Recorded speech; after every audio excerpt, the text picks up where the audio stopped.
Saludos, buenas noches, ¿cómo están? ¿Cómo está todo? Bueno, fíjense que ahí está la noticia del fallecimiento de Fesco, ¿no? Del actor que hacía de Fesco en Euphoria, Angus Cloud. Los que somos fans de Euphoria sabemos del peso de ese personaje en la trama. De hecho, Euphoria no es no es una serie para todo el mundo, les cuento. Euphoria tiene su público determinado. Yo estoy dentro de ese público determinado. Tratando un poco de comprender a la generación Z, ¿no? Que es una generación que está completamente hundida. Estos niños que tienen 18, 19, 20, 21, 22, 23. Los que nacieron con la conjunción Júpiter-Saturno en Tauro para acá. Es decir, del 2000 para acá. De hecho, creo que es en el primer capítulo de Euphoria. Rue hace esa es una serie que tiene una cinematografía muy particular. De hecho, yo les recomiendo que la vean nada más que por esa característica. Deberían verlas por cualquier característica, pero una de las razones por las cuales yo recomiendo ver Euphoria, obviamente para el que tiene un ojo como para poder entender y poder extraer lo que hay que extraer, pero una de las razones es el tema de la cinematografía, porque eso es una serie que a veces va atrás, adelante, pero lo maneja Sam Levinson, que es el director, lo maneja de una forma, en mi criterio, tan magistral que a uno lo atrapa, o por lo menos a mí me atrapa esa forma de contar historias. Entonces, esa serie en el primer capítulo, si mal no recuerdo, de repente me disparó Euphoria esta semana, vamos a verla otra vez completa las dos temporadas. De repente me la disparo esta misma semana, para refrescar cositas. En el primer capítulo, Rue cuenta, ¿no? Cuenta un poco su vida, de las razones por las cuales ella cree que llegó a ser una adicta. No les quiero hacer spoiler de la serie, pero cuenta la historia de Rue, que es el personaje interpretado por Zendaya, que es una chama que está completamente hundida en las drogas más duras, pues, ¿no? Pero la historia tiene subtramas que son tan interesantes como la trama principal, ¿no? Hay subtramas que son todavía más interesantes que la trama de Rue, ¿no? Y Rue en ese primer capítulo dice que ella nació unos días después del atentado del 11 de septiembre. Y eso es un dato súper interesante. Eso es un dato súper interesante porque eso te sitúa en tiempo y espacio en cuanto a la edad de estos muchachos, y más o menos tú puedes entonces aterrizar desde el punto de vista astrológico a qué generación nos estamos refiriendo, ¿okay? Que es ya la llamada generación Z, ¿no? Que ayer estaba haciendo alusión a eso aquí y decía cómo esa particularmente es un segmento de la población que ha sido completamente derrumbado en los Estados Unidos con el tema de la droga. O no es que no haya droga de para arriba, hay drogas en todos los sectores de la sociedad, y cualquier persona de cualquier edad existe la posibilidad que caiga en un tema de drogas. Pero esta gente que es muy joven es todavía como más propensa, porque son como oscuros por naturaleza, y ya voy a aclarar a qué me estoy refiriendo. Estos chamos, lo que yo percibo es que son como oscuros como por defecto. Defecto es la programación que trae un aparato como que instalado. Ellos vienen ya como con esa visión depresiva, esa visión casa 8, esa visión plutoniana, independientemente de cuál sea tu carta natal.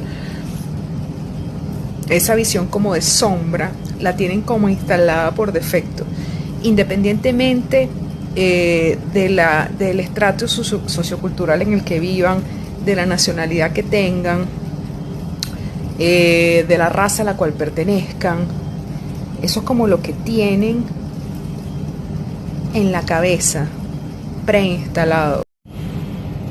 Obviamente no todos, no me estoy refiriendo a todos, como siempre lo digo, porque aquí hay que aclarar lo mismo 10.000 veces, porque uno es responsable de lo que uno dice, no de lo que la gente entiende.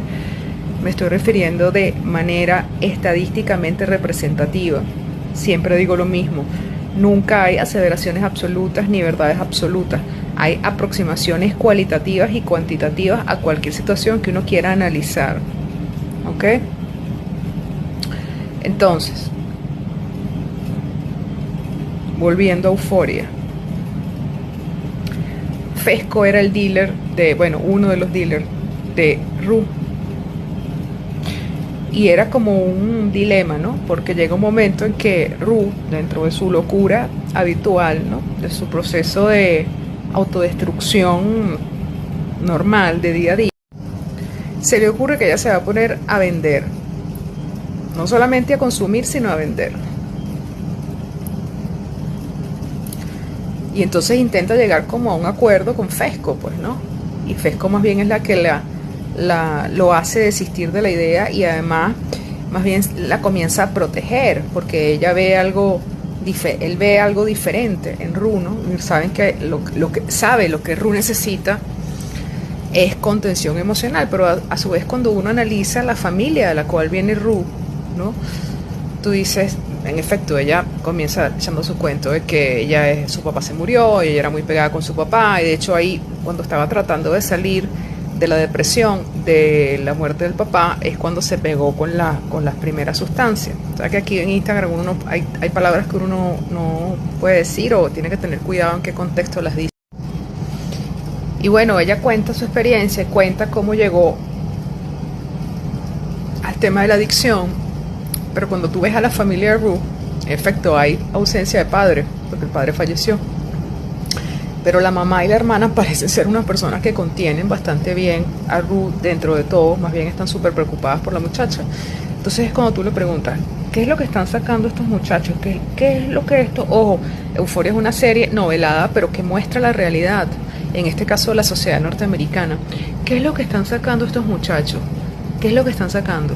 Y fíjense que estaba viendo ahorita un fragmento de la clase de nuestra clase del posgrado del sábado y creo que logro articular una parte de lo que para mí representa la temática de Euphoria con lo que el profesor quiso explicar. Se los voy a poner aquí a continuación.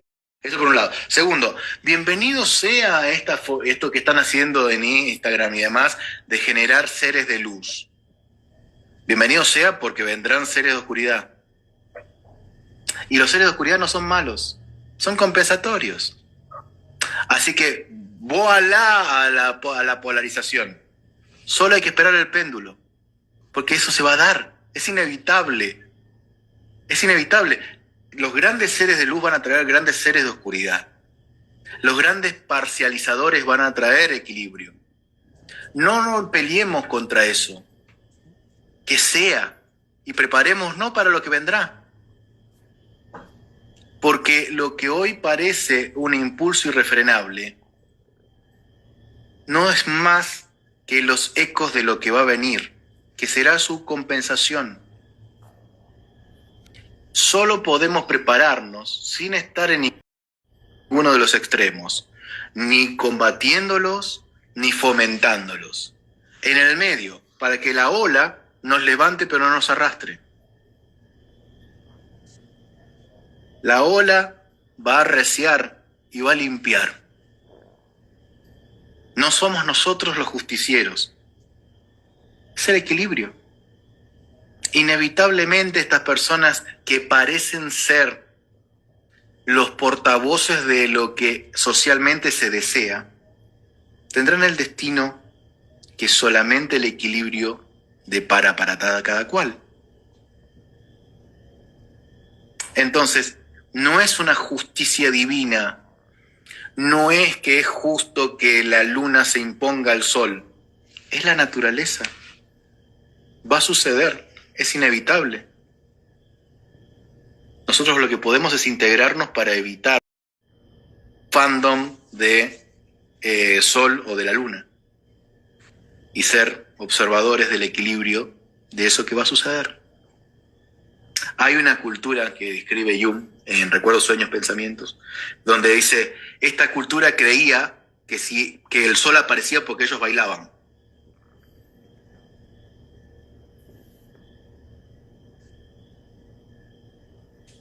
¿Ok? Pero se entiende lo que estoy planteando, ¿no? No es para discutirlo. Pero algún día las cosas se terminan equilibrando solas. Así que en eso no hay que entrar en esas guerras, ni hay que entrar en esto de mambiarse por ese tema. Es simplemente entender como un fenómeno social y entender de qué nos está hablando. Ya después, cuando hagamos análisis sociopolítico, vamos a entenderlo. Bueno, me cambié aquí de locación y está más cómoda la cosa, ¿no? Les puse ahí un fragmento de la clase del sábado, ¿no? Ahí el profesor estaba explicando sobre esto de los seres de luz, ¿no? Esta gente que quiere ser como buena a todo evento, como que sabes, o como que ese lado positivo todo el tiempo, y todo lo que no encuadra dentro de ese lado positivo, de ese lado pleno, o ese lado, no sé ni cómo decirlo, pues, ¿no? Luminoso. De hecho, él hace ahí alusión a la luna y el sol, que son el arcano 18 y 19 cuando uno estudia tarot, ¿no? A ese lado luminoso, ¿no? Decimos, no los ataquen, porque hubo un compañero ahí que intervino, dijo, bueno, esta psicología de Instagram, no sé qué, de positividad. Y le dijo, no, el profesor dijo, no los ataquen. Bienvenidos los seres de luz, porque eso va a generar los seres de oscuridad. Simplemente por ley de polaridad, ¿no? Si tú tratas de suprimir un aspecto del psiquismo, en este caso la sombra, por más que tú intentes suprimir el lado de sombra, la sombra siempre se va a aparecer. Entonces, cuando los colectivos quieren, todo el tiempo es con lo bueno, con lo luminoso, ¿sabes? O sea, la sombra va a salir por algún lado. Eso más o menos es lo que estaba Santiago tratando de explicar ahí. Ahora, cuando yo traspolo esa información al caso particular de Ru, de Euforia, y de lo que muestra Euforia, y con respecto a lo que yo estaba comentando en historias anteriores, de que estos carajitos vienen de las nuevas generaciones, de los que tienen 23 para abajo, hasta 24, vamos a ponerlo del 99 más o menos, para abajo, ellos vienen como por defecto programados con esta parte oscura, ¿no? Con estar todo el tiempo deprimidos, con no encontrarle sentido a la vida, con los temas de la 8, ¿no? Con los temas de la 8. ¿Qué creo yo que está pasando, no? Mutatis mutandi, utilizando la explicación que dio Santiago ahí, sacándola de ese contexto y llevándola al contexto de esta generación.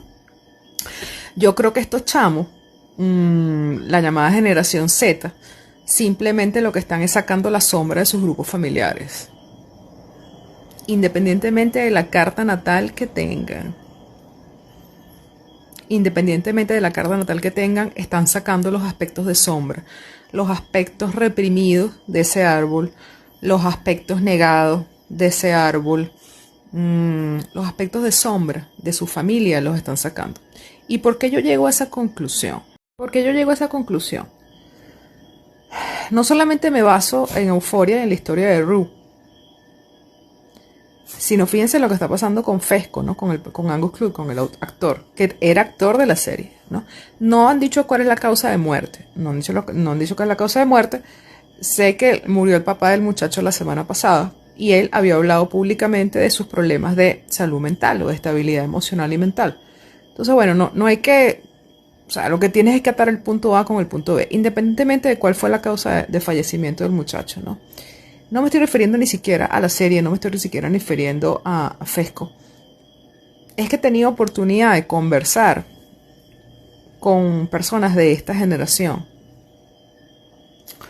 y todos tienen el mismo tipo de comportamiento de manera proporcionalmente estadística. ¿Por qué yo llego a esa conclusión? No solamente me baso en Euforia y en la historia de Ru, sino fíjense lo que está pasando con Fesco, ¿no? Con Angus Cloud, con el actor, que era actor de la serie, ¿no? No han dicho cuál es la causa de muerte, no han dicho cuál es la causa de muerte. Sé que murió el papá del muchacho la semana pasada y él había hablado públicamente de sus problemas de salud mental o de estabilidad emocional y mental. Entonces, bueno, no hay que...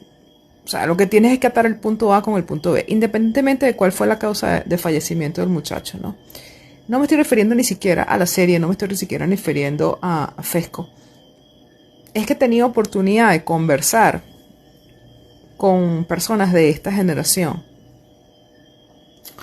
y todos tienen el mismo tipo de comportamiento de manera proporcionalmente estadística. Depresivo, inconforme, insatisfecho, sin rumbo, sin propósito, Y no importa si vives en Alto Prado o vives en la Cota 905. Es decir, no importa. He tenido oportunidad de conversar con personas que están en ambos sectores socioculturales, ¿no?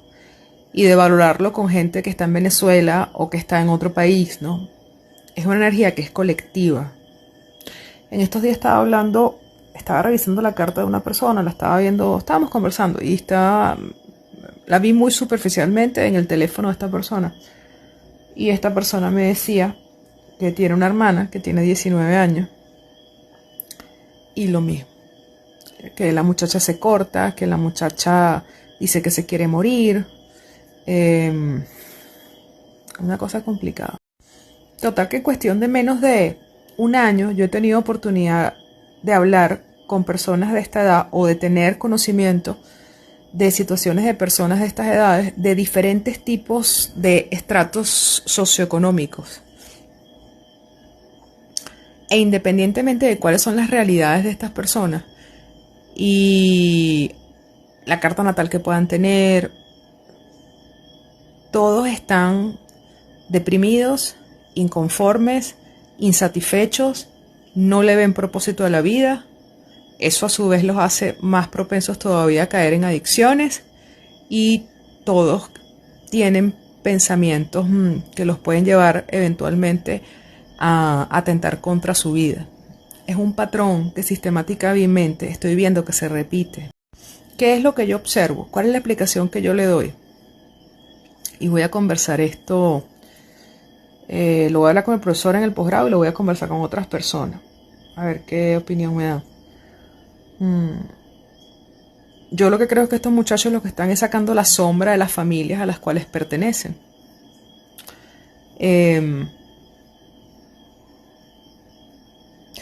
Como llamado de atención para esas familias, a su vez, por el comportamiento que tuvieron las generaciones precedentes, de negar absolutamente el tener ningún problema, negar los aspectos de sombra. Entonces negar que aquí hay gente que atenta contra su vida, aquí hay gente que se droga, aquí hay gente que se prostituye, aquí hay gente que roba, aquí hay gente loca, aquí hay gente... ¿Por qué? No porque ninguna de las categorías anteriormente descritas sean buenas o malas, simplemente son y son parte de la vida y existen dentro de cualquier familia, incluyendo la tuya y la mía,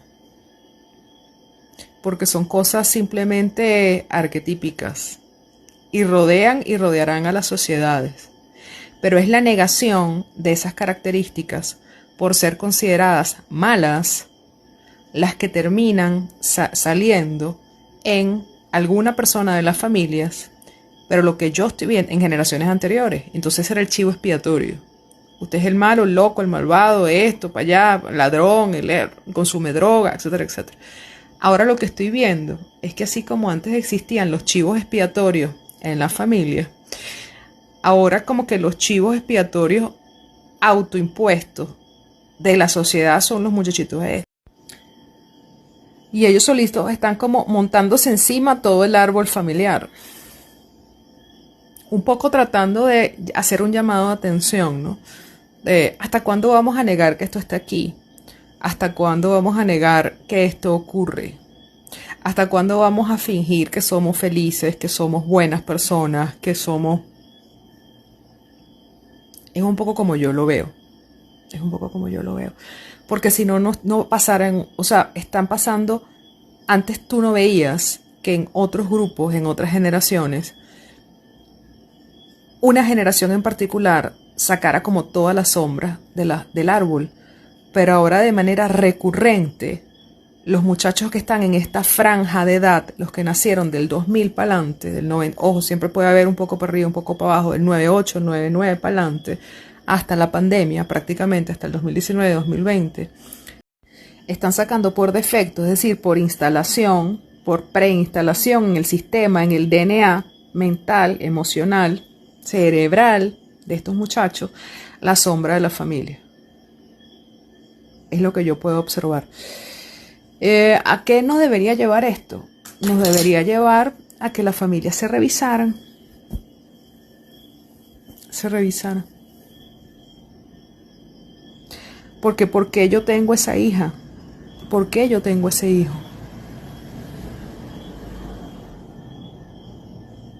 Y bueno, si antes era uno, ahora son varios dentro de un mismo grupo familiar. Y varios al mismo tiempo, además. O pueden llegar a ser varios al mismo tiempo. Esa es la conclusión que yo le doy.